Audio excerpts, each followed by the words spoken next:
Good afternoon, everyone. Just got off the phone with fellow governors in the White House, and here's what we heard.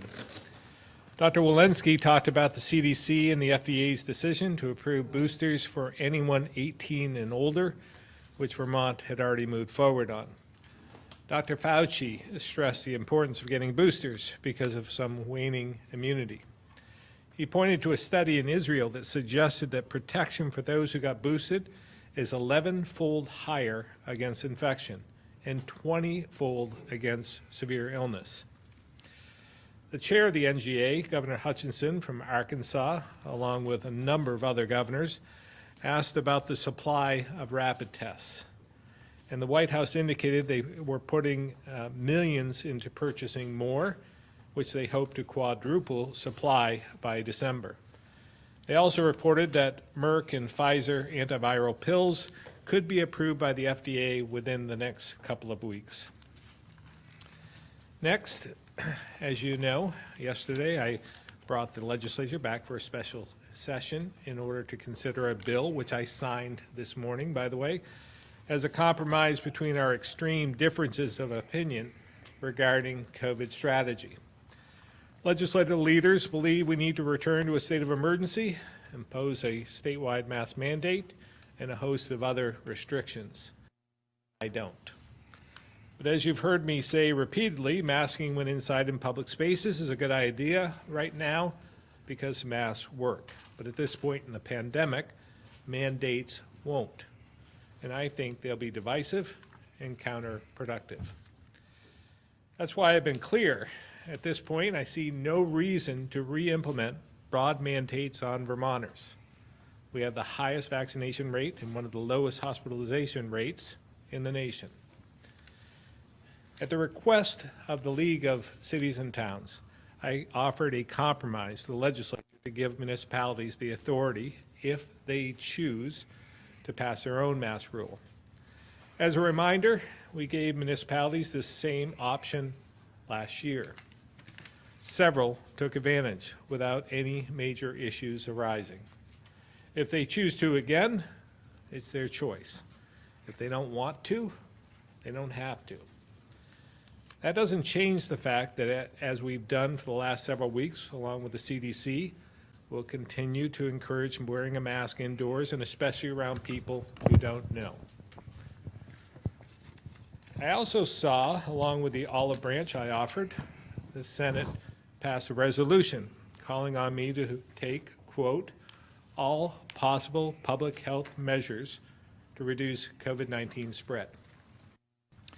As a reminder, all measures means doing some of the things we did a year ago, like banning gatherings, closing businesses, requiring remote learning, and more. Think about that. Vermont, the state with the highest vaccination and booster rates, the state that has the highest rate of testing in the country, the state that has the lowest hospitalizations and deaths throughout the pandemic, and still has maintained among the lowest rates during Delta. With all that data, 17 senators think we should go back to mandates that almost no other states have in place. So to be clear, I'm not willing to move us backwards. And frankly, I think it sends the wrong message about how effective vaccines are and snatches hope from the hands of Vermonters.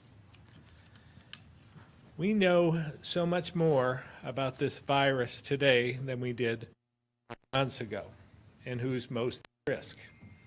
We're in a different place, leading the nation in many categories, which remains the most important mitigation tool we have.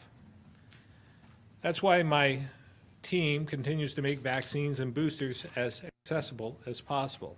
And like I said, we're seeing Vermonters step up and lead the nation. And as we go into Thanksgiving, don't forget to take the steps we've talked about to keep your loved ones safe. First, make sure your group is vaccinated and boosted. As Dr. Fauci said yesterday, if everyone around your table is vaccinated, you shouldn't have to worry. Second, use testing as a tool. We've been promoting this ahead of the holidays. this is a staggering number. In the last week, we conducted 69,000 tests. That's over 10% of our population. This is a great way to ensure you don't spread the virus to more vulnerable family members at Thanksgiving. And most importantly, if you're sick, stay home.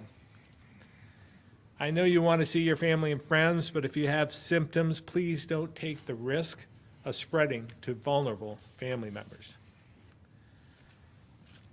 Now, I want to be honest with you.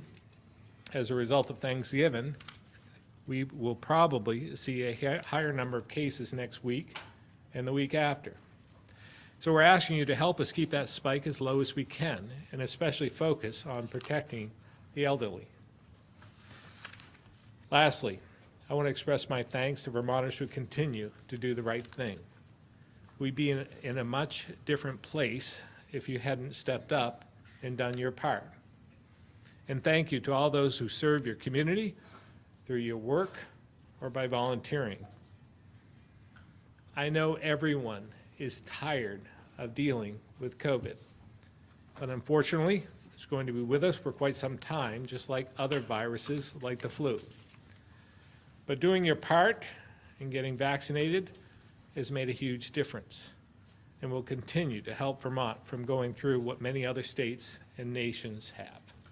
So again, I wish you and your families a healthy and happy holiday, and I'll now turn it over to Commissioner Pichek for the modeling update.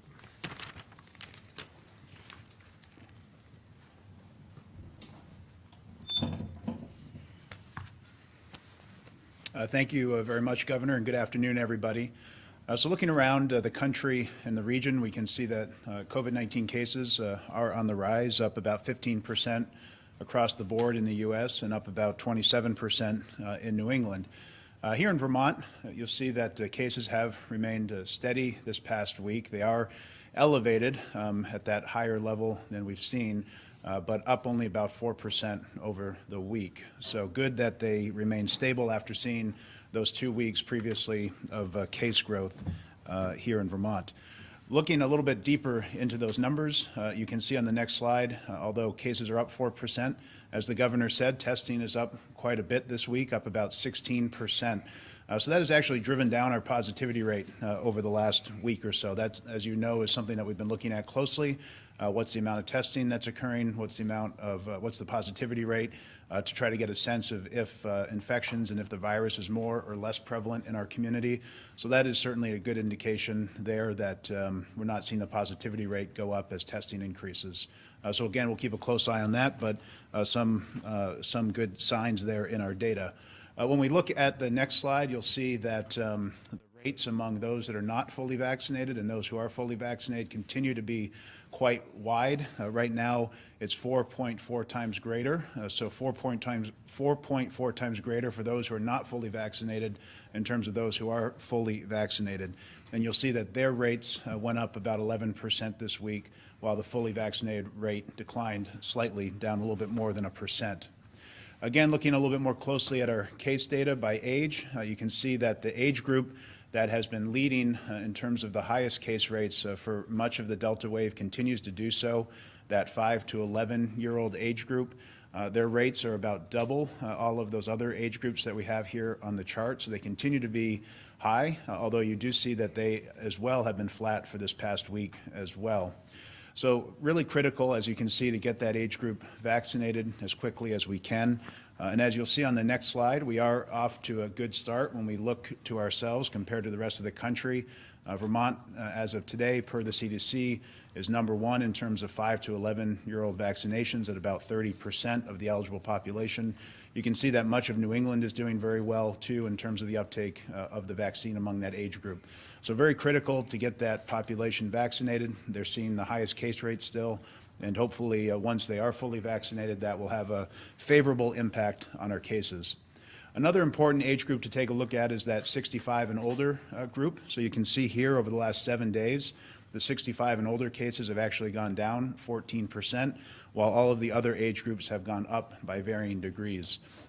Again, that 65 and older rate is really important. They are the most vulnerable of our population, most vulnerable to the worst outcomes of COVID, ICU usage, fatalities, and the like. So seeing that age group stay stable and even decrease a bit, certainly encouraging. And as we've said before, not a coincidence. When you look at the booster rates among that population, as you'll see on the next chart, Vermont has been leading the nation in those 65 and older getting their booster shot.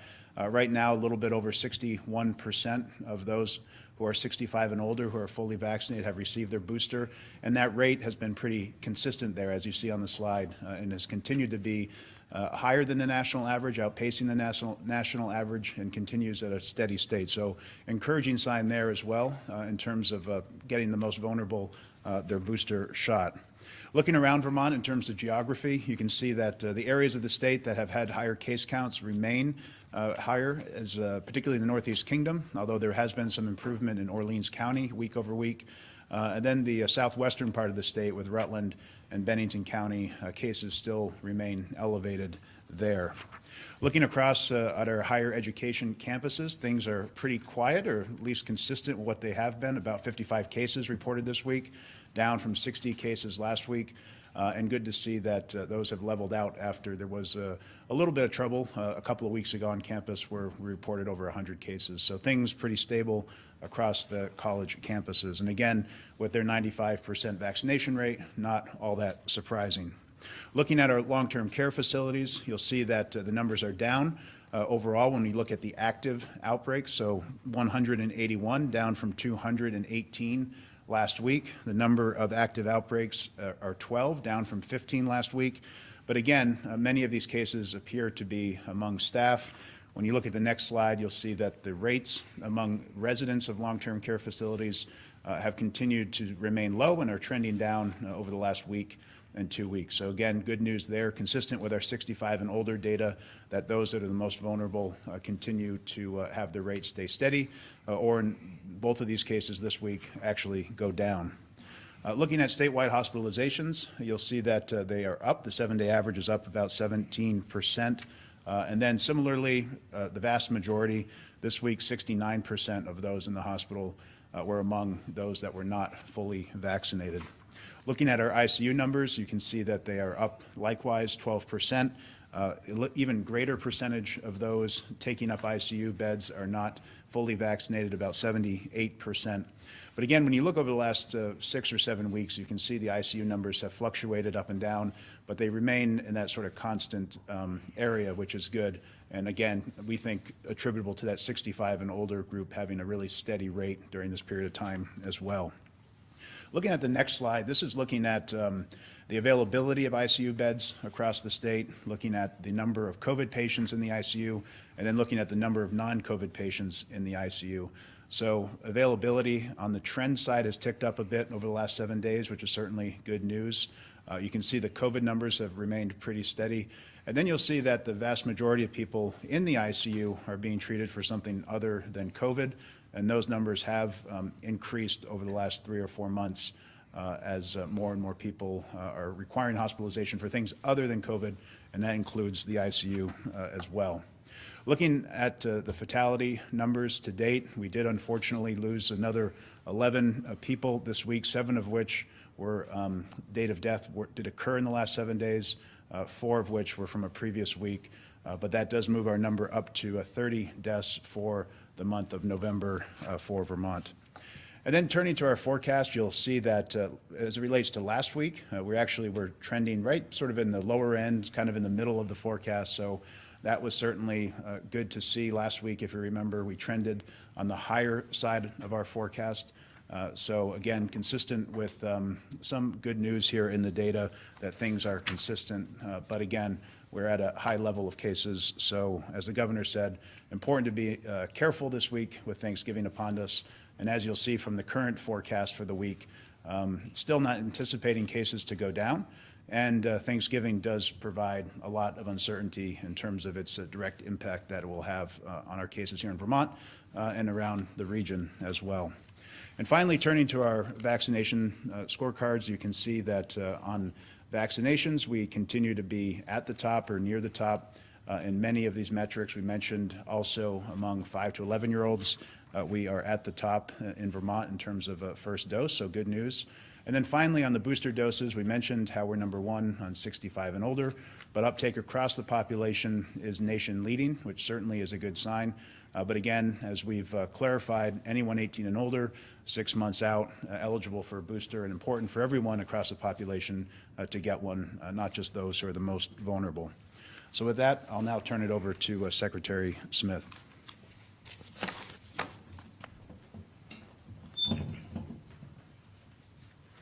Thank you, Commissioner Piczek. Good afternoon, everyone. As of today, 17,598 children ages 5 to 11 have received either their first dose of COVID vaccine or they have an appointment. That's just over 40% of all Vermont children ages 5 to 11 years old. In addition to doctors' offices, the vaccine is available through pharmacies, schools, and community-based clinics. You can make an appointment for your child by going online at healthvermont.gov/kidsvaccine or by contacting your local pharmacy or doctor's office. You can also call the call center at 855-722-7878. Now I want to turn to booster doses, and Dr. Levine will talk about why boosters are important and the encouraging results, as Commissioner Piczek had pointed out, the encouraging results we are seeing with boosters. So far, nearly 152,600 people have received boosters in Vermont. As Commissioner Piczek has pointed out, Vermont leads the nation in the percent of state's population receiving boosters along a variety of categories. Remember, you're eligible for a booster if you're 18 or over and it's been 6 months since your last shot of Moderna or Pfizer, or 2 months in the case of J&J. So please make an appointment. You can call 855-722-7878 or go online at healthvermont.gov/myvaccine. Now I want to provide an update on our efforts to reduce the stress on Vermont's healthcare system. Recently, 80 additional subacute beds were staffed and filled at 3 locations throughout the state to alleviate the stress on hospitals. This helped people who were ready to move out of the hospital to other facilities and freed up hospital capacity for those who need it. There is still a need for additional subacute beds, and we're working with more long-term care and rehabilitation facilities to bring an additional 47 beds online over the next 2 weeks and possibly more to follow as they are needed. We're also meeting with the VA Medical Center in White River Junction to discuss extending the agreement which allows them to serve civilians. Up to 10 mental health beds have been available to serve civilians as capacity at the VA center allows. As I mentioned last week, we're also working with hospitals to open 10 additional ICU beds. I'd like to thank our hospitals for their efforts to look at ways to improve the ability for patients to move through the healthcare system, as well as to increase capacity. We are supporting their efforts by providing financial assistance to help staff additional ICU beds at Central Vermont Medical Center, Northwestern Medical Center, and Southwestern Vermont Medical Center. Now let's turn to testing. Vermont tests more than any other state on a per capita basis. We lead the nation in testing and have maintained throughout the pandemic a robust testing system. As you can see on the slide, as the governor had mentioned, over the last 7 days, 69,072 tests were performed for a daily average of 9,867 tests. On average, we provide Vermonters with 32 testing sites per week, and many of them offer testing on multiple days. During this holiday season, we are increasing the number of COVID testing sites, and we will continue to review the data on a regular basis to determine where more testing capacity may be needed. You may have already gotten your COVID test to prepare for the Thanksgiving holidays, but if you haven't, it's not too late. Here's some information that may help. Just yesterday, we added more than 1,700 additional testing appointments at various locations throughout the state. We will offer COVID tests this Wednesday through state testing sites or at local hospitals. If you get tested on Wednesday, our goal is to get your results before Thanksgiving. In addition to Wednesday testing, we have targeted specific areas where sites were already full, including adding more than 400 testing appointments in Chittenden County and 200 self-serve walk-in appointments in Rutland. We will continue to monitor and add testing where necessary. Holiday testing has given us a perfect opportunity to incorporate advancements in testing technology. Adding additional types of testing technology will make testing more accessible and get results faster. For example, for many of the testing sites on Wednesday, we are using LAMP tests at locations throughout the state. LAMP tests offer the same accuracy as PCR tests, but have a quicker turnaround time. As I mentioned last week, this transition in our testing strategy is ongoing, and when a reliable supply chain develops, you will see us moving to testing platforms that have more rapid turnaround capability. In addition, you may see that some testing sites are piloting self-service tests when they exceed their normal number of appointments.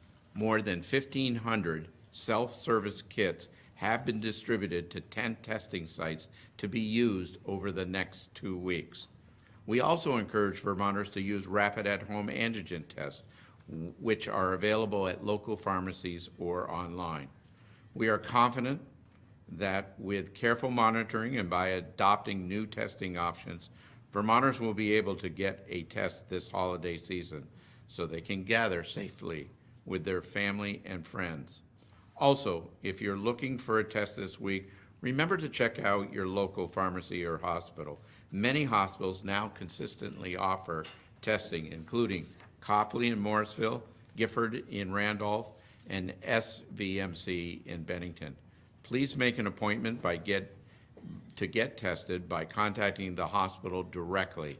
You can also go to healthvermont.gov/COVID-19/testing to find their contact information or to register for a test at one of the state's sites. Again, please make sure you get vaccinated, get your booster if eligible, and plan to get tested before Thanksgiving if you're gathering with others. Now I'll turn it over to Dr. Levine for a health update.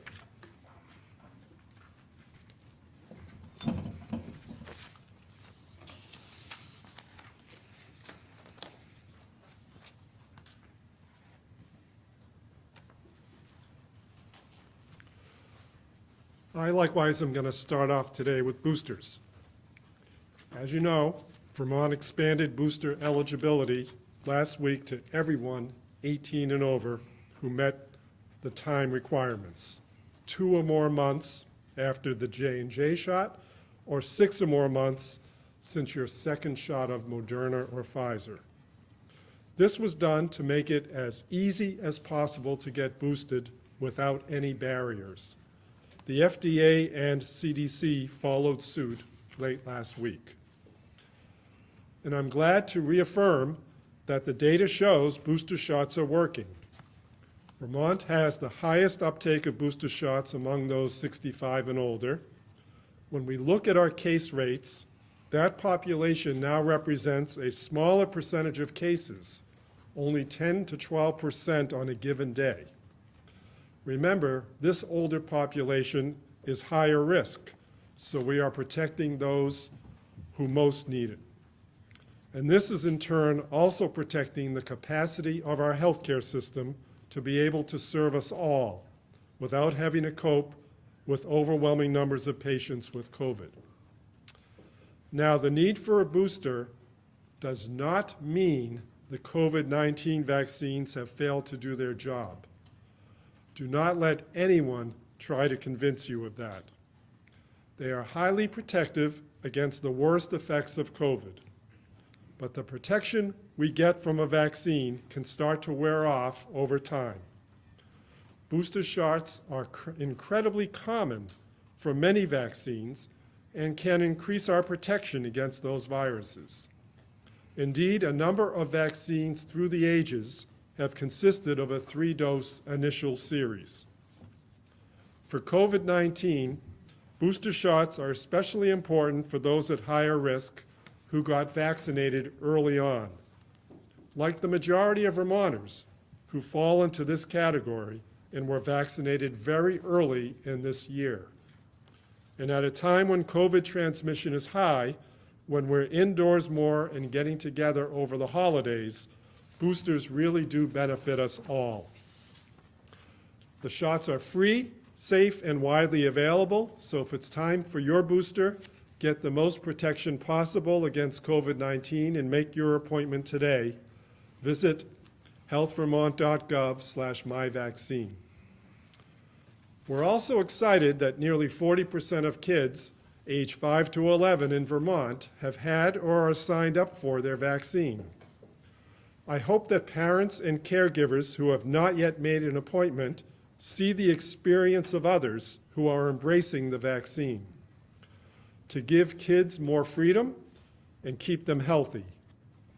And the vaccine allows them to interact safely with those older adults in their lives, something so many of us have sorely missed over the past 2 years and which may be occurring in the next couple of days. Being vaccinated also improves the safety and functioning of these children's schools and communities as an extra benefit. I encourage you to take time to get any questions answered so you can feel ready to get your own child vaccinated. You can join a Zoom conversation with Vermont pediatricians from your region. To learn more, visit aapvermont.org. To make a vaccine appointment, visit healthvermont.gov/kidsvaccine.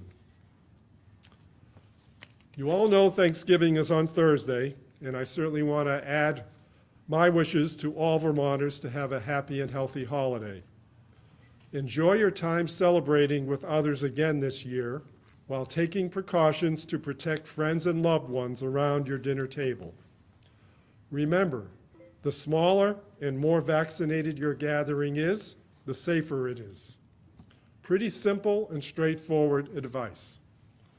And if you have access to the at-home antigen tests, those can also provide some extra reassurance around your gathering. It's a good idea to schedule a test afterward as well, about 5 to 7 days later. If people at higher risk are coming to your Thanksgiving table, consider wearing a mask when you're not eating to lower the risk of transmission.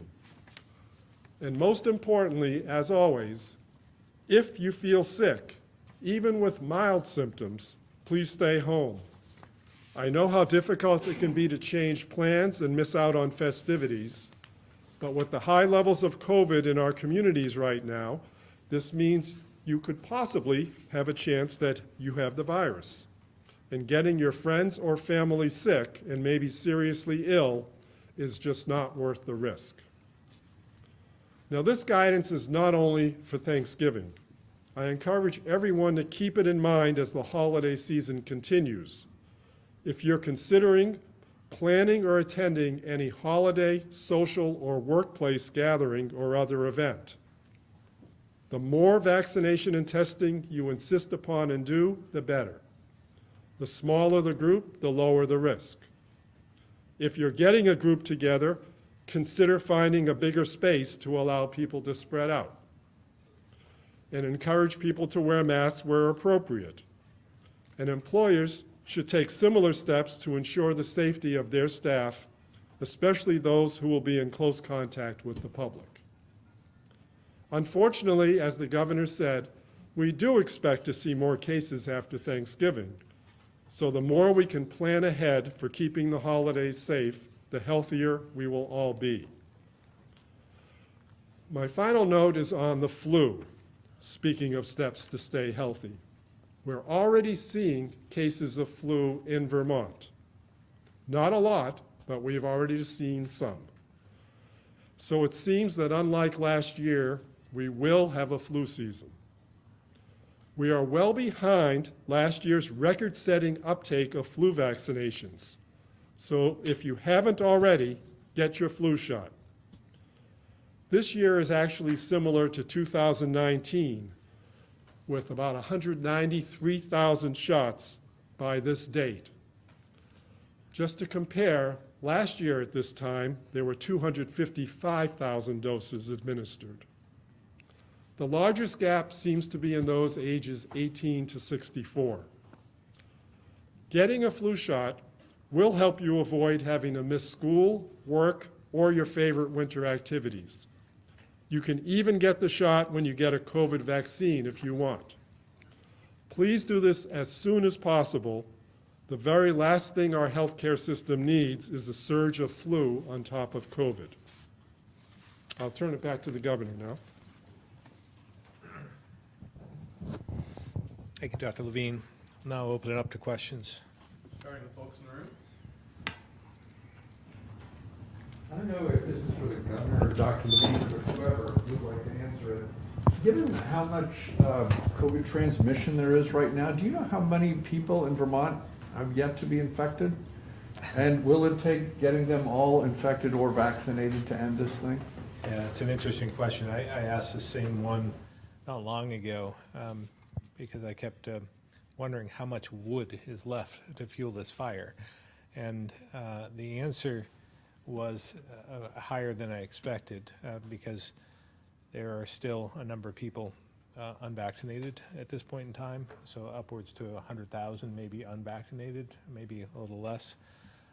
That might be a Commissioner Pichak question. And there are some of those who have not been infected as of yet. So I would say somewhere around 50,000, but Dr. Levine might have that number. Just keep in mind, we've probably had in the 40 to 50,000 range of people who have been infected throughout the whole pandemic.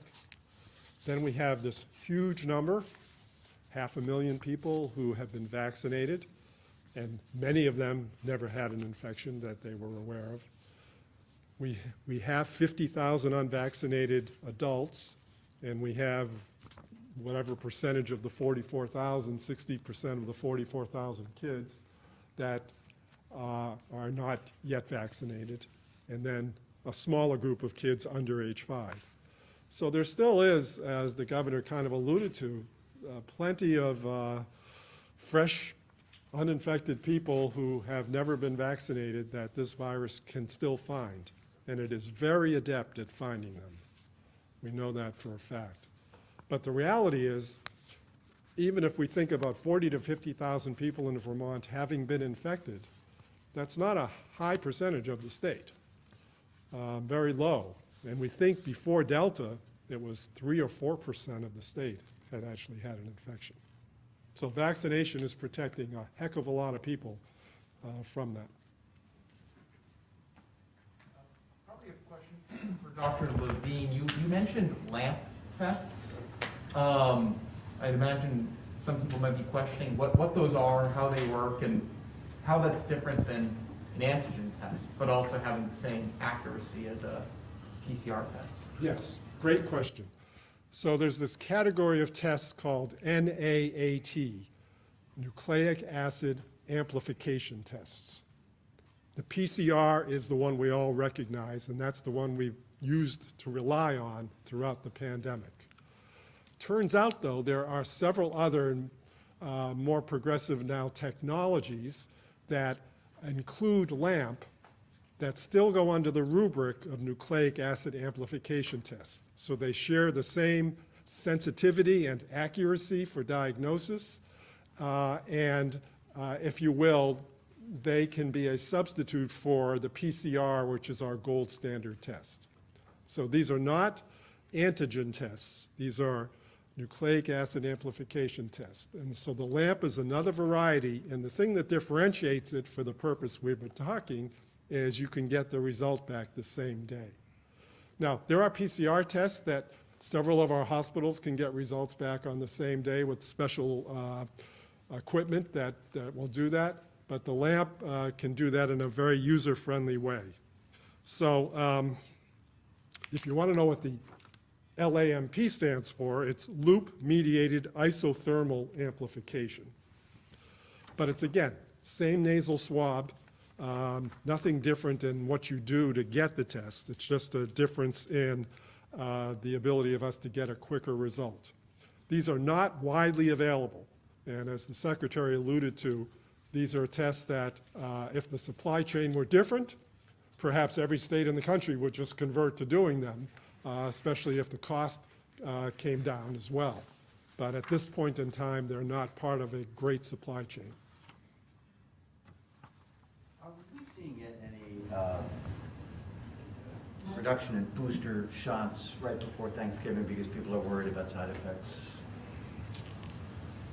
No, I don't have my eye on that completely. Do you have any data? I would hope not, because, you know, when side effects occur, we're talking 24 hours, 48 hours, so I'm sure most people wouldn't want to do it the day before Thanksgiving. You know, that's probably a rational thought. But other than that, have you seen any data? It's been pretty consistent over the last few days, so there's a little bit of a delay, but yeah, I'm getting my booster shot this afternoon. Here's our role model for the state. You know, but I wouldn't be surprised if Wednesday we saw a reduction. What would you advise? Go for it if you have a Wednesday appointment, Dr. Levine? Oh, absolutely, yeah. I mean, again, most people are not totally debilitated by side effects, and we're finding that the third dose, the so-called booster dose, does not have any increase in frequency of any side effects compared to the primary series. So the real concern is people getting that booster dose in a timely way. And if timely is the day before Thanksgiving, I wouldn't discourage that.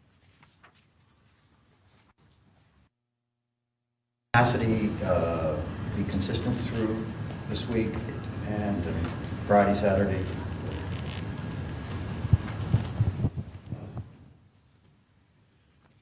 Yeah, the only day that we won't be testing is going to be Thursday. We will be testing on Wednesday. We will be testing on Friday. Like I said, we are looking at this technology, this LAMP technology, on Wednesday and using that as sort of a test run on Wednesday on the LAMP technology. So, you know, everything will sort of return to normal on Fridays, starting on Friday again. Governor, I want to ask about the session yesterday. As you mentioned in your opening comments, it seems like there's a core philosophical difference between where you are and where the legislature is right now in how best to respond to the coronavirus. As you may have heard, granted we're still a couple months away from the session, but lawmakers are potentially thinking about, depending on where we are, maybe drafting more COVID policies or taking a harder stance, as you mentioned, such as in the resolution in the Senate. What do you see the next session looking like? Well, hard to say. Again, I think you have to look at our team of experts. We've been at this for 20 months now. I think that we've led Vermont well, and I think that there are many others, the White House in particular, that looks at us as being a gold standard. I don't think the legislature has as many of those experts advising them as I do. But I'm very confident in my team and the approach we've taken, and we'll continue to do what we think is best for Vermont. Having said that, I understand that they feel overwhelmed when they hear from constituents, particularly a very vocal number of constituents. But from my standpoint, when you look at the broad approach, broadly over Vermont, I think they'd see what I see, is that there is a resistance to mandates, and I think it's counterproductive. I wanted to mention this as well, which gives me an opportunity, but Reuters had an article today, maybe you've seen it, but the headline is, "No more COVID lockdowns in U.S. White House says. And this is by Jeff Zients, who speaks for the White House. He's the coordinator for the pandemic. And this was in regards to imposing a lockdown or shutdown of the economy or anything else other than what we're doing today. And then here's what he said. Jeff Zients, speaking for the White House, full support of the president, said, "We are not headed in that direction. We have the tools to accelerate the path out of this pandemic. Widely available vaccinations, booster shots, kids shots, therapeutics. We can curb the spread of the virus without having to in any way shut down our economy." And this is what the White House press secretary said in the same article. The U.S. health officials are not currently recommending lockdowns or economic restrictions to curb rising COVID-19 cases. It appears to me the White House has the same approach that we do, and we've seen some success. So it's just a difference of opinion, and again, I am confident with our experts, our team, in the approach we're taking. But that doesn't mean that they won't attempt to do something in January. And I guess to follow up, I mean, hearing from, in my discussions with lawmakers, nobody's calling for economic shutdowns or lockdowns. They've been calling for localized. So mandates. I'd have to ask you then, Calvin, when you asked them the follow-up question to what did they mean when they, in their resolution, it said an emergency, they wanted a state of emergency, correct? Okay, state of emergency, they wanted mass mandates, correct? And all other measures to curb this, all other measures. What did they mean by all other measures other than what we've done over the last 20 months, which has been reducing the size of gatherings, closing businesses, and so forth. So I don't know what else they mean other than that, but maybe you've asked them that. And I'd be curious what their answer was. Governor, you supported Senator Leahy's reelection, as you know, isn't going to do that. Do you support Peter Welch's campaign for the Senate, and if not, why not? Well, I've worked with Congressman Welch when he was in the Senate. As you know, we served in the Senate together. I have a great deal of respect for him.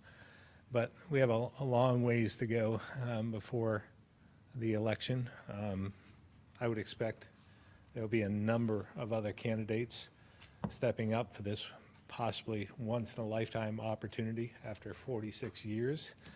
And so I wouldn't be surprised to see, I know there'll be a Republican candidate. I don't know who that's going to be or number of Republican candidates. I would expect that we might see more Democrats as well stepping up.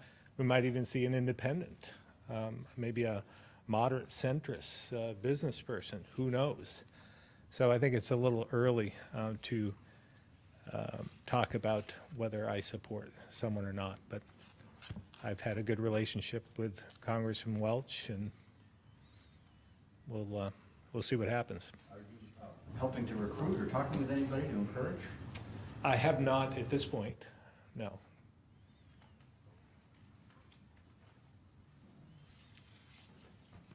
How effective are these at-home tests? Talking with people who might be traveling for the holidays, are they a good option? And why are we adding them to testing sites around Vermont?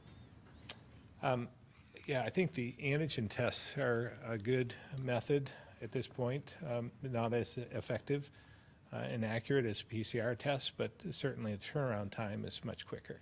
And I think it's the wave of the future. Well, we talked about this a bit with the White House. I think they're on the same page. Our concern right now is we need more of them.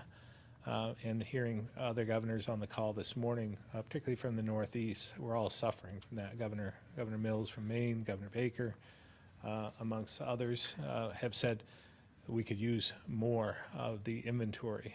The White House believes it's geographic. There isn't a need in some other parts of the country that we're seeing here. They also said that there are now, Abbott was the early manufacturer of these antigen tests. And now there are 13 manufacturers, and so the production will increase. They said that they would help us out in obtaining more. My concern is, you know, they're still off the shelf. They're $15, $20, so we want to make sure that they're widely available and that we can get them so that we can disperse this supply, because it's any test is good, you know, and we're certainly doing more testing, as has been reported by many today, doing more testing than any other state. Anything you want to add to that, Dr. Lee? Just a quick word about how to use these appropriately, because you're talking antigen tests, correct? So usually they come in a 2-pack, and there's a good reason for that. While doing one and never doing another one is probably better than nothing, it's not a great strategy. They're not as sensitive as the PCR test that we've talked about before. So we've recommended, especially for Thanksgiving, you do one either today or tomorrow, and then do the second one on the holiday. That will increase the sensitivity and give you greater reassurance if it's truly negative on both occasions. Governor, given the last couple of weeks in the political spectrum, and as the political fire heats up a little bit, are you concerned going into the legislative session that, you know, we're going to hit gridlock again, that, you know, the posturing that might occur? Are you talking locally or nationally? Because it probably will happen on both ends of the spectrum. Yeah, I'm a bit concerned. There's so many. We'll learn more about who's going to run out of the legislature, for instance, but there's a lot of political posturing that happens along the way, and that could hurt our ability to do the things we need to do. We're in a position right now with receiving so much federal money that we need to act as quickly and as efficiently and effectively as possible. So I think we need to put politics aside, put the campaign aside, regardless of what position you're vying for, and try and just do what's right. I mean, here we are. We took one day yesterday. We passed one bill one day through both chambers. So when I do the math on that, and we passed 82 bills in the last session, we should be able to get through this in 90 days. Which is something that I've been talking about for a number of years. So hopefully that's the benchmark, and then they can go to campaigning after that. If we can adjourn the session, they can go on to campaigning across the state. I would think that would be an incentive to raise money and to get out there. All right, we'll move to the phones, beginning with Mike Donahue, the Islander. Thank you, Jason. Hi, Governor. The special legislative session yesterday apparently was sparked in part by claims on behalf of leaders of towns and cities wanting mandatory masks. And some legislators said the Vermont League of Cities and Towns pushed on that claim that their members wanted it. And I know you mentioned the league was today in your opening remarks that the league was sort of behind it. Yet the legislators say they've since learned that there never was any poll by the VLCT of its members, that there was no survey. Apparently it was a wish of a few members out of their 246 cities and towns throughout the state. Plus, I think they also have some villages and water districts, but there was no survey. And some legislators were miffed at being misled. I know Senator Dick Maza was among those that was vocal about the misrepresentation. And as Dean of the Senate, he flipped his vote. He was going to vote for the local mandate, but in the end changed his vote. I'm just wondering, what was your understanding from the league as to really how many towns and cities were screaming for this, and what steps they had taken or wanted to take for a local mask mandate. All this because maybe a half dozen towns wanted it. Yeah, to be honest, Mike, we never asked them how many towns supported it. We just assumed, but because they represent all 251 towns and villages, that they had polled their members. I was a bit surprised at the number of towns that pushed back and said that they did not want this through the legislators. But, you know, I saw it on TV. I saw I think it was Karen Horn on one interview that said that they wanted this. And that sparked my interest and thought that's when I began to think that maybe this was the compromise that we needed to get through into the next session. And then we also received a letter from VLCT as well asking for this. So I just assumed that their membership wanted this, but that's probably a better question for them. Okay, and I may have missed it, but what is the latest numbers as to on this latest uptick on positive tests of? Is there any numbers, or what are the numbers as to how many of those people weren't vaccinated, did not get their shots? I mean, what percentage? It's usually around 70% that are unvaccinated. And it hovers. Sometimes it's 65, sometimes it's 75, but it averages out around 70. Of those that were recently tested positive, Correct. never got the shots. Correct.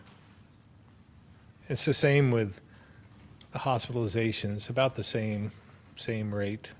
Although, again, as I've said before, if you do the math, you take the number of people who have been vaccinated who are now infected versus the low number of people in some respects as compared, you know, if there's 50,000 that are unvaccinated versus the 500,000 that are, and they have 3 times the number of people that are infected on a daily basis or test positive, the percentage is much higher.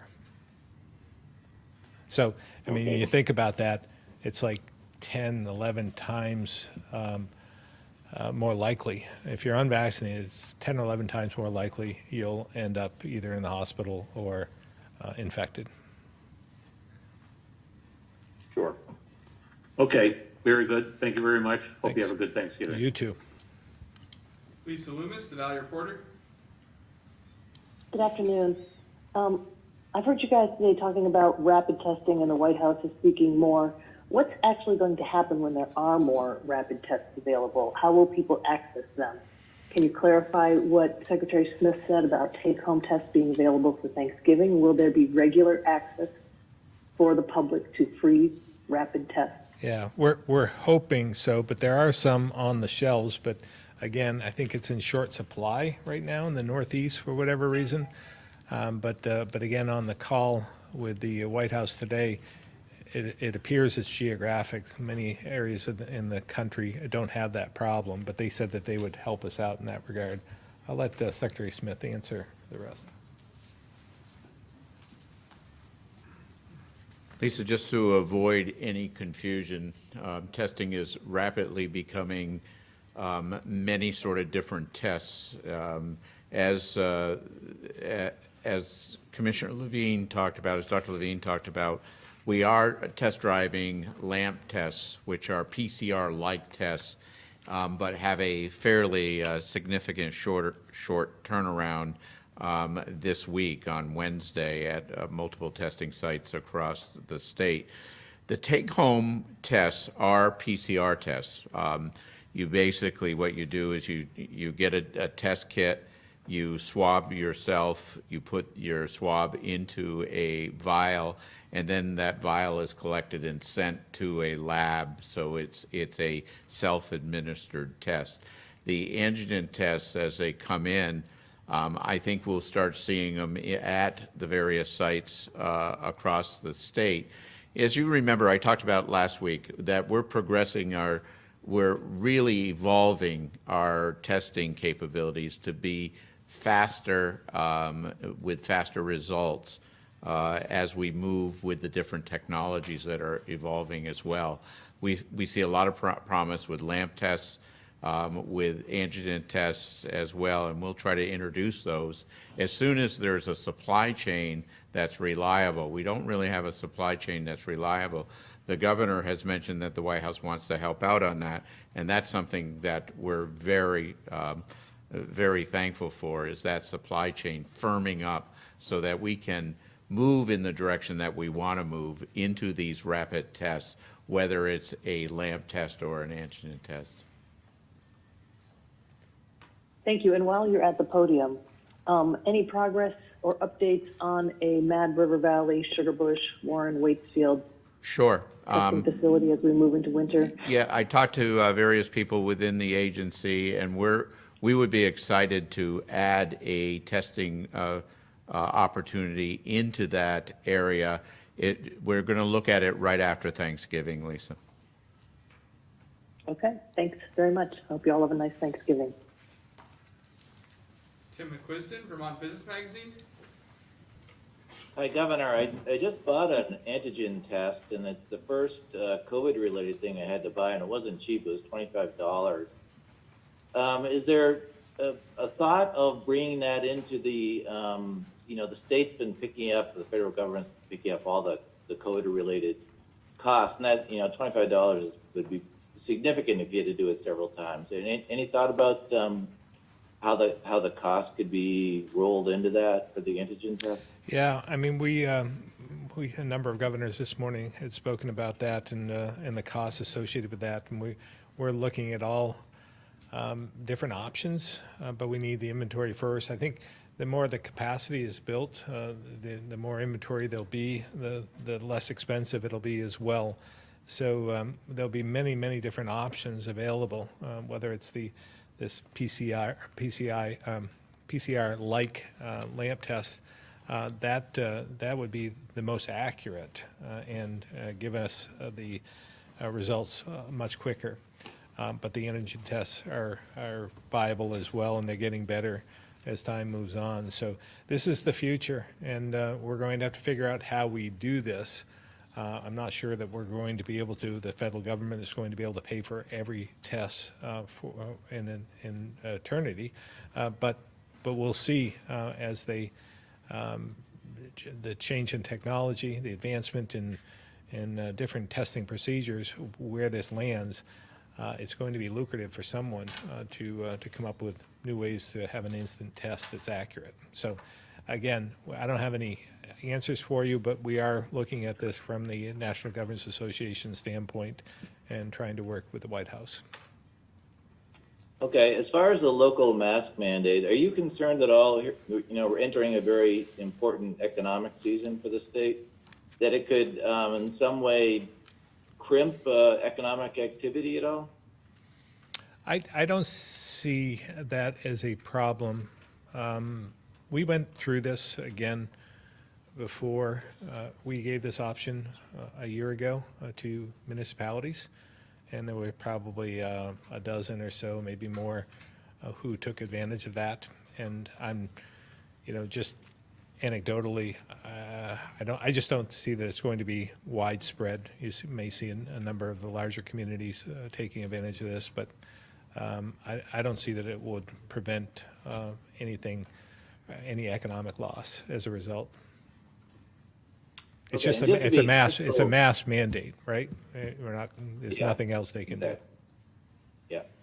And just to be crystal clear, you've been adamant about not running for U.S. Senate, but about the open congressional seat now, which is a same answer. ball of wax. Same answer. Same answer. Yeah. All right. Thank you, Governor. Andrew McGregor, Caledonian Record. It's still going to the same place, right? Thanks. Good afternoon. Governor, you said in your opening remarks that you were thankful for all the Vermonters that have stepped up and done their part to help put us in the position we're in. I'm wondering, though, how much of this Delta surge could have been avoided, and do you have any frustration or disappointment that vaccination rates weren't higher and we might have been in an even better spot? Yeah, well, obviously, and I think it's very unfortunate that this turned political early on, and I think that started the hesitancy. Not that we wouldn't have seen some hesitancy to vaccines and trying to do the right thing, but it turned political early on, and it's been a constant challenge. We've been fortunate here in Vermont. Again, Vermonters have risen above that and done the right thing for the most part. So I'm thankful for that. Again, we're leading in a number of different categories, but as a nation, I think this continues to plague us, and that is a result of just this being turned into a political tool in the early stages, and that's just been unfortunate because we could have gotten through this a lot quicker. And any concern about what's happening in Europe these days with rising cases and new lockdowns and mandates? Yeah, and we're seeing this more and more. Austria, for instance, I think they've enacted a stay home, stay safe for those who are unvaccinated. Brussels, Germany, those are the hot spots right now. In fact, I think Senator Rahm Hinsdale was there last week, and that's a hot spot. So yeah, it's concerning what we're seeing in Europe. And one local question then for Secretary Smith. The cases we've seen the last few weeks in prisons with the declared outbreaks in St. Che and Newport, how would you characterize these cases? Are they a reflection of Delta's transmissibility and just the presence of the virus in the community? Or are they pointing to signs of something that's problematic, whether it be the effectiveness of vaccines or protocols in prisons that maybe need to be modified? I'll let Secretary Smith answer this, but I will note that those in the northeast, northwest, and I think Rutland as well have a lower vaccination rate of the offenders of any of the correctional facilities across the state. So that doesn't help. And probably as well, I'm not sure about the numbers in terms of the boosters in the correctional facilities, but we're trying to get people boosted as well.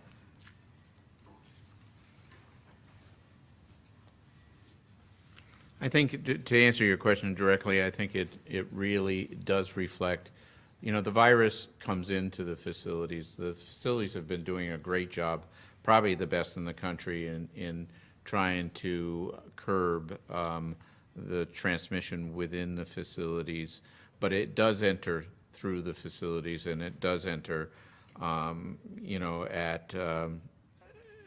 at locations where there's high where there's high infection rates.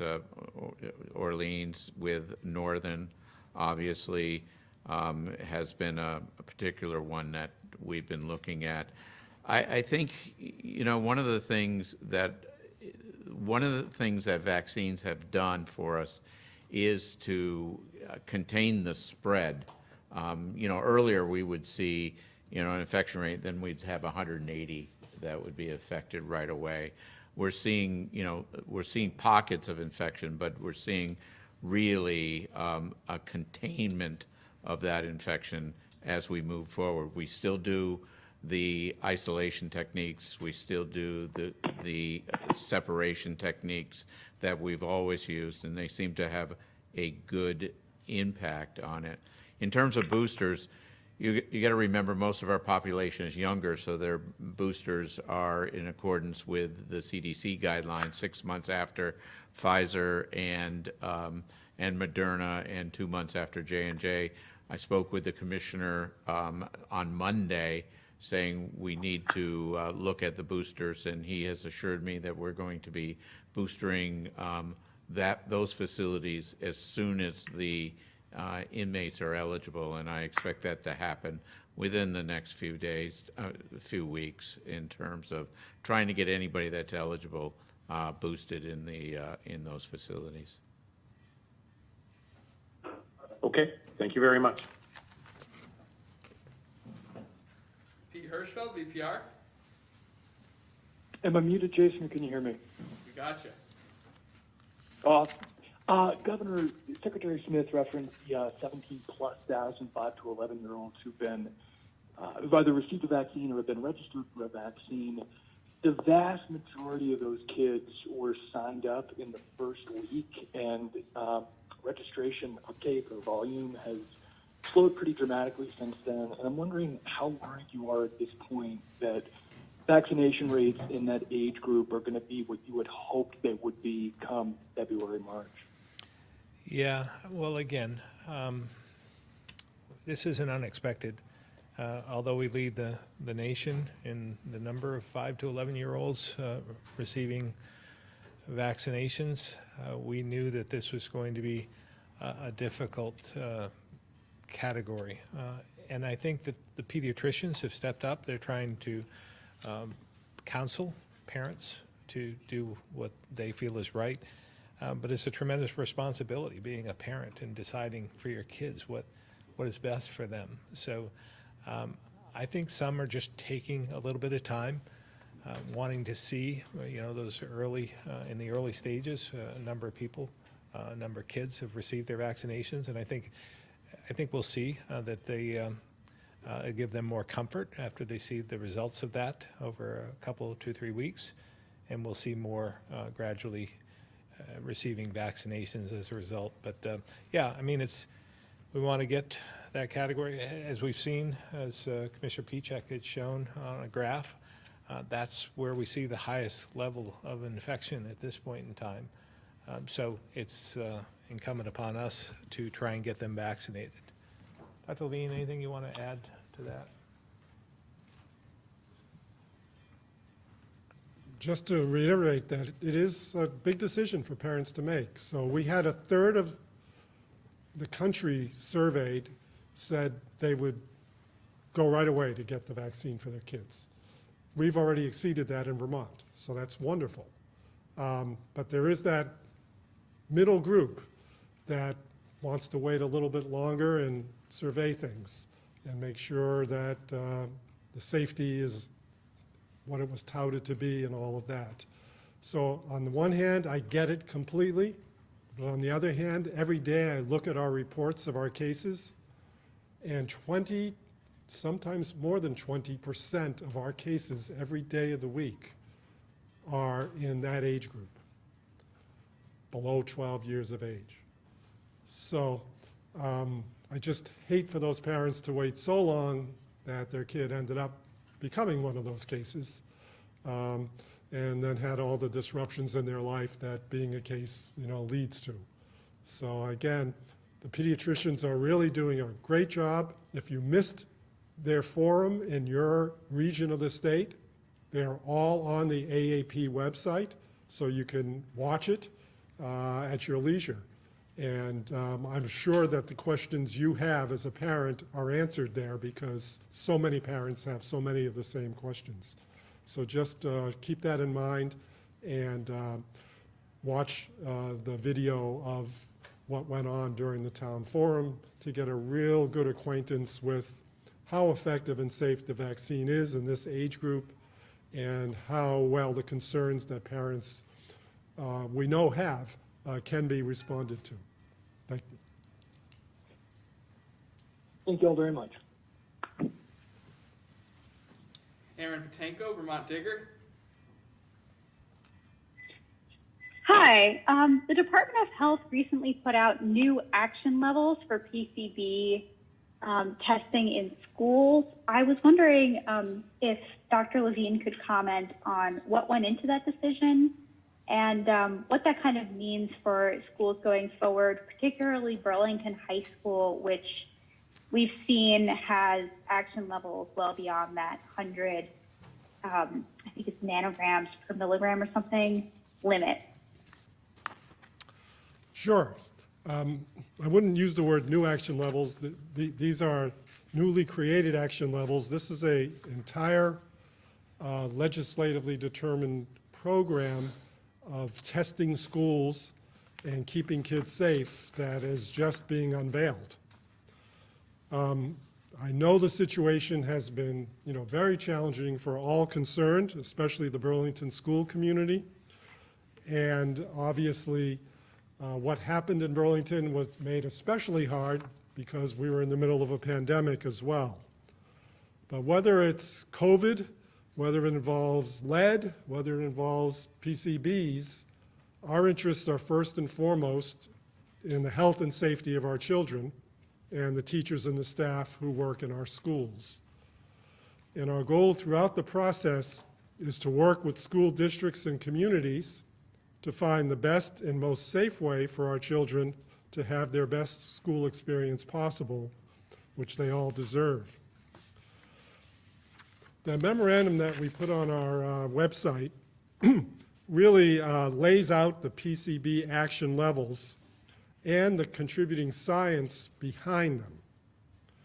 And they're part of a larger Department of Health and Department of Environmental Conservation action to really develop state policies to support schools in achieving the lowest level of PCBs in their buildings as possible.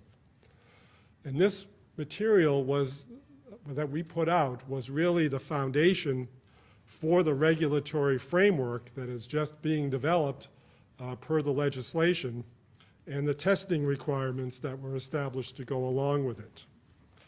Remember that PCBs are a chemical of concern with both state and federal regulatory responsibility.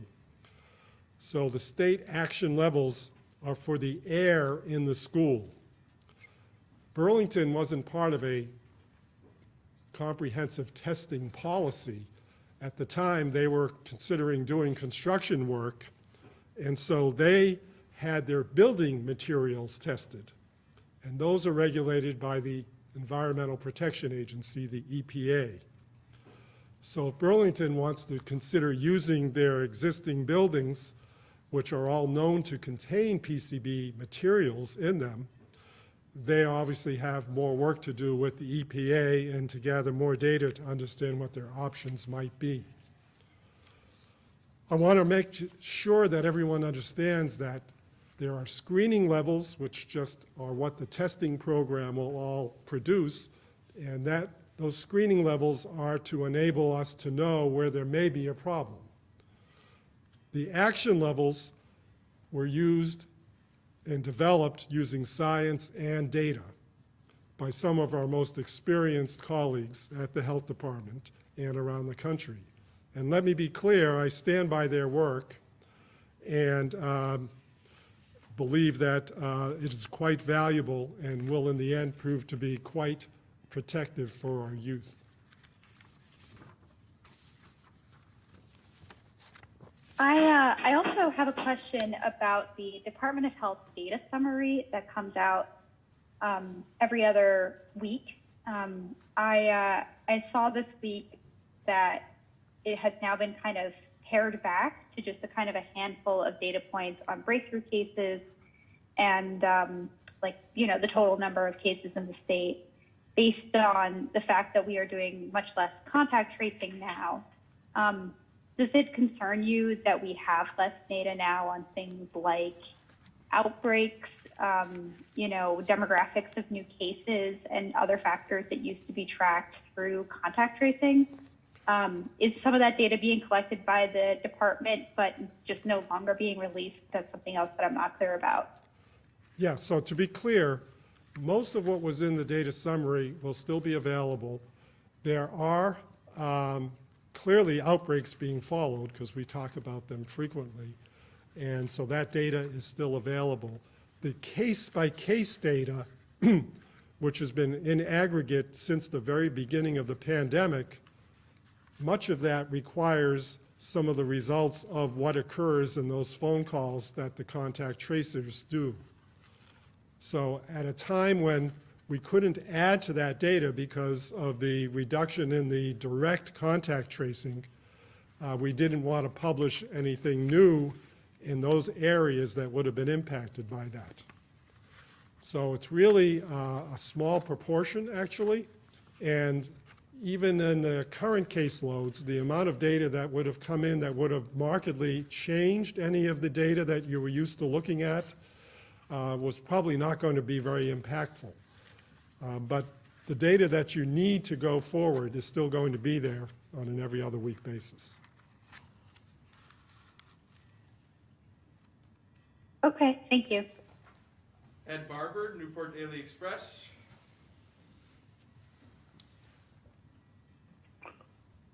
Yeah, good afternoon. I'd like to return to the issue about the outbreaks in the correctional facilities.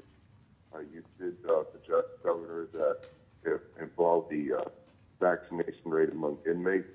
How does vaccination staff compare to the other correctional facilities? I think we got most of that, I believe. I think the question is the staff, what the percentage of staff is, and then maybe the percentage of inmates as well. Do you have that number, Secretary Smith? Yes. What is the vaccination rate for the staff at Northern Vermont Correctional Facility? Yeah, we have that information. I just don't have it right here in front of me, but we do have that information. I'll get it to you by the end of today. Okay, perfect. That's the only question I have. Okay. Okay. Thank you, Governor. Thank you. Greg Lamoureux, the County Courier. Good afternoon, Governor.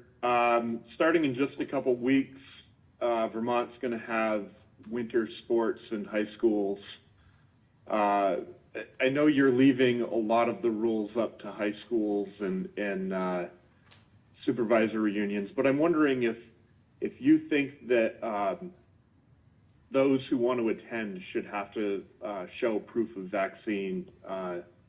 After all, it may be protecting the student athletes. It may even be a way to encourage some people to get vaccinated. I'm wondering what your take is on that. Yeah, obviously, I think being vaccinated, having your boosters is the best approach to getting through this. Having said that, we don't have a state of emergency. Don't think we need one. And that would be the only means of us exerting our authority. All we can do is provide guidelines. I don't know if Secretary Moore is on today. I am, Governor. Okay, maybe you could just clarify what our guidance is to the BPA on this. Yes, absolutely. So we have been recommending masking for athletes, but also for officials and spectators at all indoor winter sports events this year. We've also made those same recommendations to recreational sports leagues, recognizing youth athletes often participate in both. So I guess I'm just wondering, I know you can't order it, you can't request it, but would you like to see schools do that? You can ask that schools require such a thing. And at the North-South football game, all media was required to be vaccinated in order to attend. And I just wondered if that's something you would like to see happen. Yeah, I think, again, I think it's good for people to do that. I think it is the path forward, especially indoors. I have heard, in fact, I heard the Associated General Contractors having their annual meeting this year, and they're requiring anyone attending to be vaccinated, which I thought was interesting, and I applaud their effort. But this is really a decision that they need to make locally. And again, we have given a path forward for our state employees that I think is reasonable.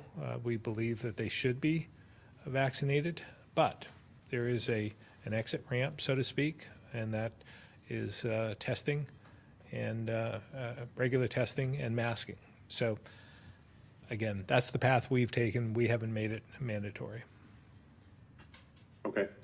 And lastly, Governor, as you know, longtime State Rep Brian Savage announced his resignation yesterday on the House floor. I've been told that he notified your office prior to that.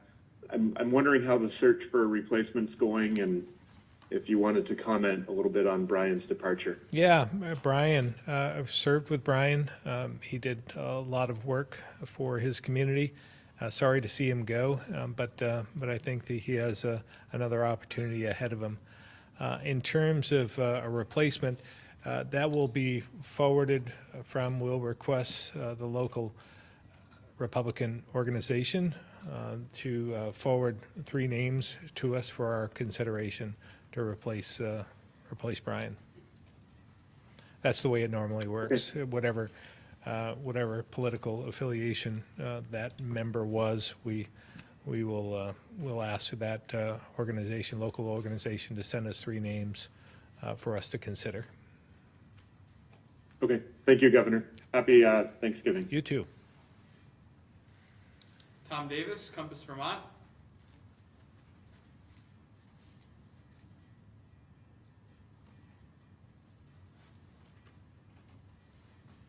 Tom Davis. All right, we'll try Joseph Gresser, Barton Chronicle.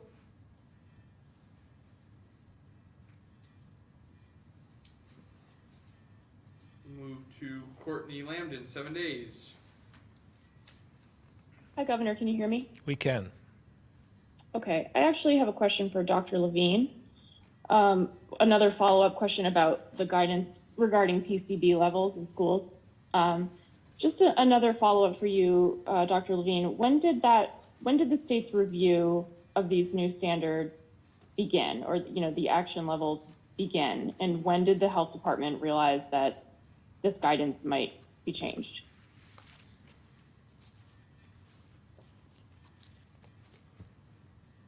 It's been going on for many months. I can't give you an exact date of when it began. Probably began when the legislation was passed, to be honest, but in earnest, certainly over the last several months. And what was the second part of your question? When the health department realized that the guidance would be changed. Okay, so again, I have to be very clear that right now, we obviously provide guidance regarding health protective levels, and there is now a regulatory process in place that the Agency of Natural Resources through the Department of Environmental Conservation provides. But that was not the case prior to the legislation. So all we had was what the screening levels were if they were detected in air at any location. So we actually have been working in earnest with the Department of Environmental Conservation to create the entire framework that has been called for. So it's not as if we changed a lot of things. We've evolved to be able to provide what's needed for this regulatory process. Okay, and I guess another follow-up would be just. I might also add that I believe we're the only state in the country that has this program for testing of schools.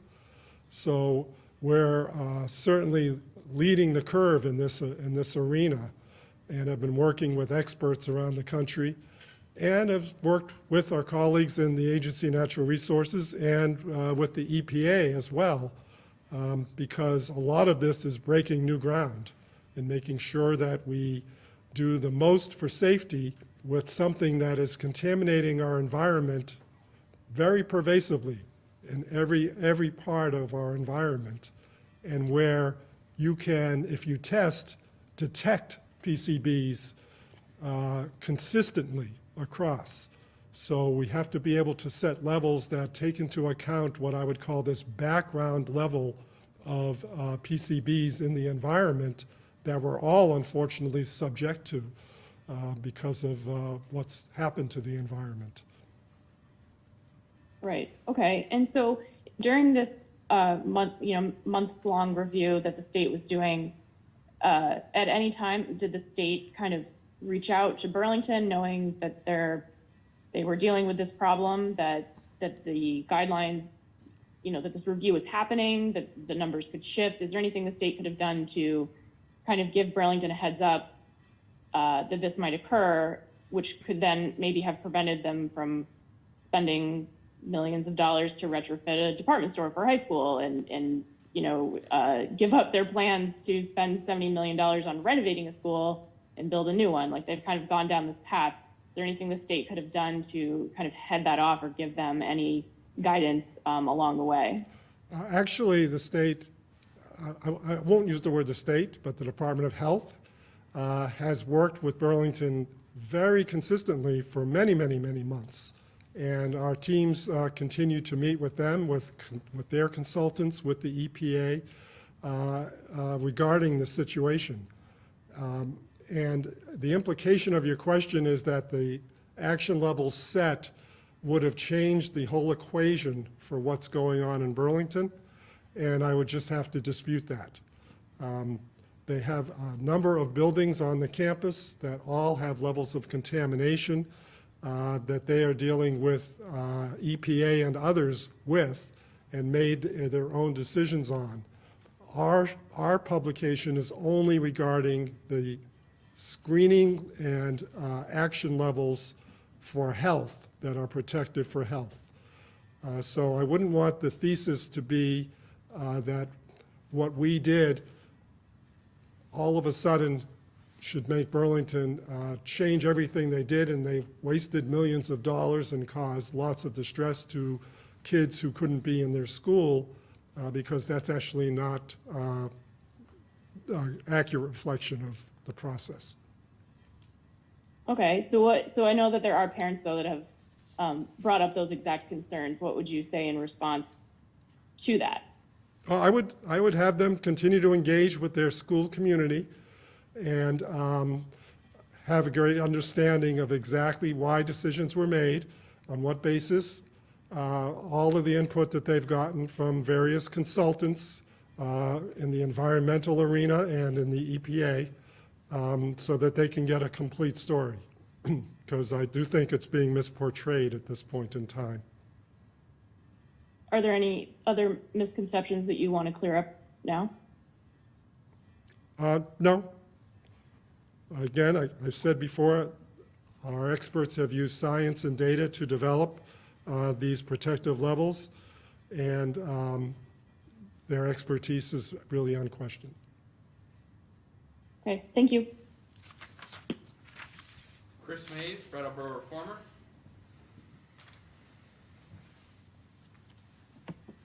Good afternoon. I'm at this point, with Vermont leading in vaccination metrics with the CDC, I was just wondering what you think the strategies that have been most effective for your administration in getting people vaccinated. Well, again, it has to, I go back to the people of Vermont and their willingness to accept the vaccine and some of the guidelines and advice that we're giving them. Without their willingness, we wouldn't be able to be as successful as we've been. But I believe having a team of experts and communicating with Vermonters on a daily basis, certainly on a weekly basis, sometimes 2 to 3 times a week, in this setting, has been advantageous. Trying to give them the honest news, both good and bad, and trying to reason with people has been helpful. But again, I go back to, it's the people of Vermont that have done the right thing. We've just been trying to guide them. All right, and my next question is for Dr. Levine. Yesterday, we had the Brattleboro Police Department report that they had a case where someone's marijuana tested positive for fentanyl. And the police department had received communication from Connecticut officials, I believe, or other police departments in New England that they're seeing a rise in this kind of situation. And I saw some reports from Connecticut. I'm wondering if Dr. Levine has heard from public health officials in Connecticut about this issue, and if we're seeing this in other areas of Vermont right now. So I am aware of the report from Connecticut, though have not heard from public health officials from either Connecticut or in our several times a week meetings as health officials across the country. This hasn't come up, but we were aware of that. And I believe the Brattleboro instance is the only one that's been at least reported to us in Vermont. Again, the message to the public should be much like the harm reduction messages we send about opioid use, because of course we're talking fentanyl being mixed in with the marijuana, just like it's been mixed in with heroin and other narcotic substances.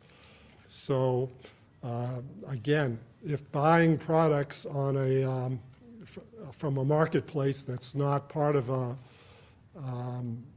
legalized market is what an individual's doing, they should always be careful with the substance that they've purchased. And certainly don't use a lot at once. Titrate it, use it very small amounts, make sure it's safe, make sure you're in the company of others so that if there are problems that arise, you can be assisted. This is just now, unfortunately, an example in a substance that's much more common than the illicit narcotics that people have to be careful.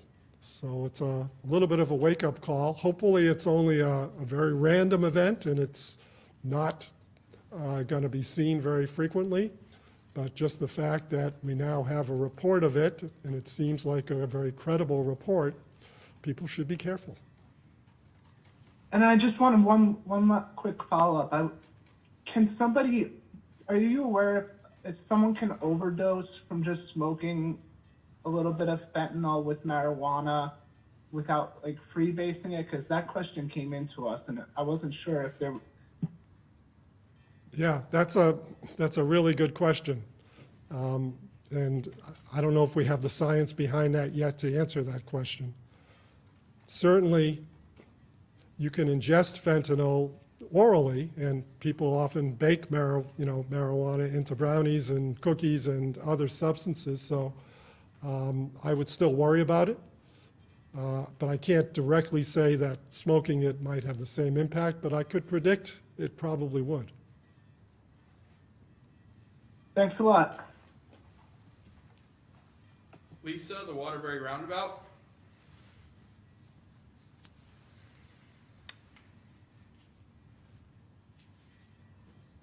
Good afternoon. Can you hear me? We can.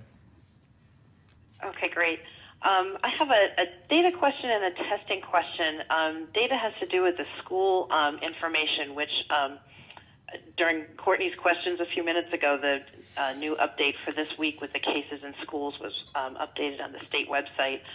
I've got a question about I can appreciate how this is a bit of an exercise in herding cats, trying to get all these numbers and trying to make them be similar and comparable. But in our school district here that we cover in the Harwood district, this past week, the update that we received from the schools about our current cases had a caveat on it telling families to basically disregard the state chart because it's so far off.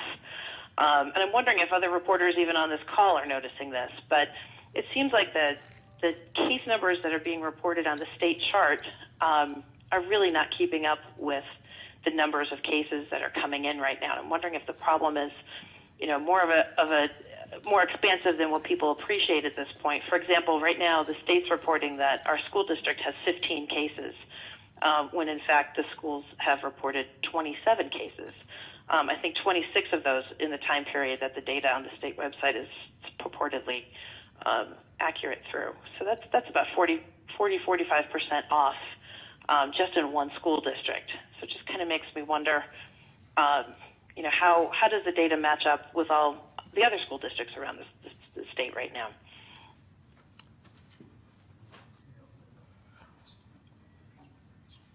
I'm looking over at the two commissioners conferring on this.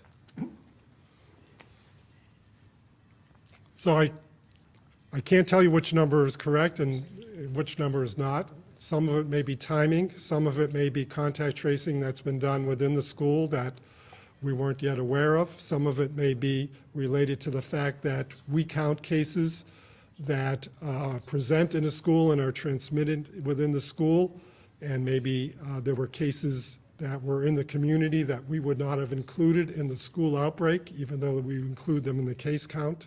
I can think of abundant reasons, but if you could send our communications folk the exact information in the exact district, we can at least try to chase it down and get an understanding of it. That would be great. I would love to just pass, just as a good comparison. That might be a good exercise to try to drill down on this a little bit, because I've talked with the school officials who say that they're using the same threshold as far as contagious in schools, as far as reporting cases. So that's one box that they're checking. And I see on our list that there's schools in our district that had cases back in early October and in September that still are not showing up on the state chart. Yeah, so please let us know so we can get to the bottom of it, because there probably is a reason for it. Okay, that would be great, because I think trying to understand that a little bit better would actually be helpful, and that may be helpful in other places as well. One other question for you, Dr. Levine, has to do with testing and thinking about Thanksgiving coming up. So schools pretty much are going to be out now tomorrow through the weekend. If there's gatherings that families are at, say, Thursday, Friday, what's your recommendation as far as, kids will be back in school on Monday. How long should people wait? I know there's a bit of a time period, right, a lag from when you have a gathering to when it's a viable thing to take a test and have it be meaningful. What's your recommendation as far as, getting kids tested before they go back into their classroom settings next week? Right, so we generally say testing on day 5 to day 7 would be advisable. Obviously, symptoms, test immediately and don't go to school, no matter how trivial the symptoms, but otherwise, probably 5 days after the gathering event, which would be 5 days from Thursday. Okay.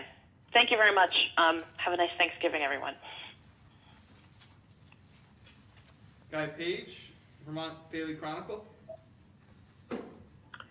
Governor, there's a news report that a first grader in the Academy School in Brattleboro was vaccinated against the expressed wishes of his parents. Have you or anyone in your administration heard about this? And if so, what steps are you taking to prevent it from happening again? I have not heard that, and I don't know how that slips by, because you have to have your parents' permission to do so. So I don't know the circumstances. Is Secretary French on? I don't know if you've heard of this or not, Secretary French. Yes, Governor. Good afternoon. Thanks for the question. Actually, the New Hampshire Commissioner of Education called me to discuss this issue. I haven't been able to confirm it, and I think it's still being investigated. Well, what did he say? He just wanted to alert me that he had heard, I'll say, a rumor of this as well, and he was hearing from people in New Hampshire about what was he going to do about it, basically. But again, I haven't been able to confirm this was actually what took place. Okay, thank you. Governor, on the mask mandate bill yesterday, the legislature had an opportunity to remove any possibility of criminal penalties, which could be up to a year in jail for violation of a municipal ordinance, and they didn't. Does that give you a reason for concern?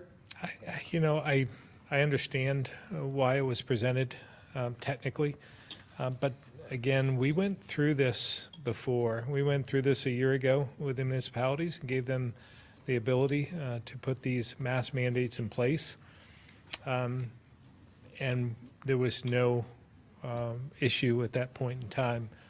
So I'm not expecting that we'll have any problem of that nature, but I understand why they put it forward. But I personally don't have any concern over this. Thank you. Catherine Huntley, WCAX. Hello, can you hear me? We can. Great. Governor, I believe this is for Dr. Levine. You have mentioned that Vermont is now a countrywide leader in developing these new PCB standards and action levels. Were these developed in light of potentially too restrictive levels in Burlington's situation and in the face of coming statewide testing that the legislature ordered for schools?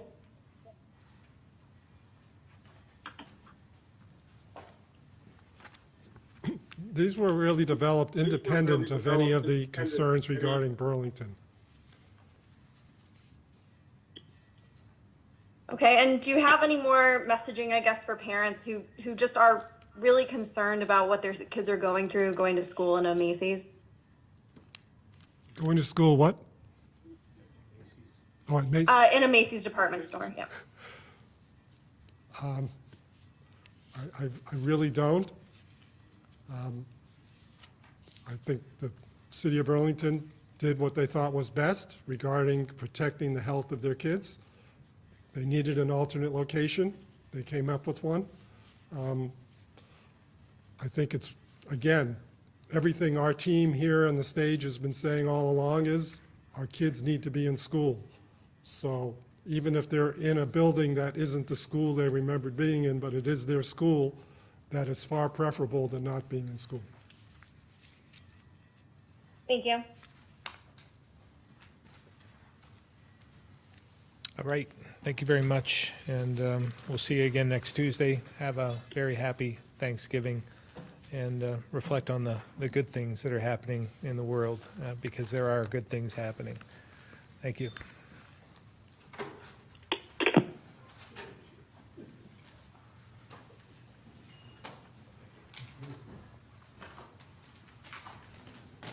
Want some more?